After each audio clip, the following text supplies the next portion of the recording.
দেখুন এই বছর গরুর হাটে কি দুর্নীতি হয়েছে এই ব্যাপারীদের মুখে শুনুন। দুটা খুঁটি একটা গরু পেছনে ৮,০০০ টাকা ভাড়া। এখানে দড়ি বান্ধা আছে, একটা গরু ৮,০০০ টাকা। এখানে একটা খুঁটি, এখানে একটা খুঁটি, এই গরুটা বান্ধা আছে, টাকা দিতে হবে ৮,০০০। ১৫টা গরু বান্ধিয়েছি, ১,২০,০০০ টাকা গইনি দিয়ে দিয়েছি। গরু আমার এখনো বিক্রি হয়নি। বলছে ভাই একটু পরে নেন, বলছে শোধ করে দেন, আমি চলে যাবো। নাহলে কোথায় গরু বানবো?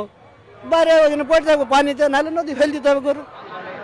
যতক্ষণ বিক্রি না হবে ততক্ষণ পর্যন্ত ওই ঈদ শেষ, ভাড়া শেষ। আমরা গরু নিয়ে আসি ২২টা, বিক্রি হয়েছে 10টা।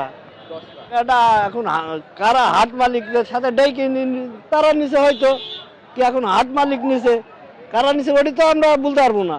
আমরা দূরে হয়ে আইছি, ভাই গরু বান্ধব জায়গা নিয়ে আসছে, কত গরু পিছিয়ে ৮,০০০ জায়গা নিলে আরো বেশি, ৯,০০০, ৭,০০০ জায়গা বুঝি।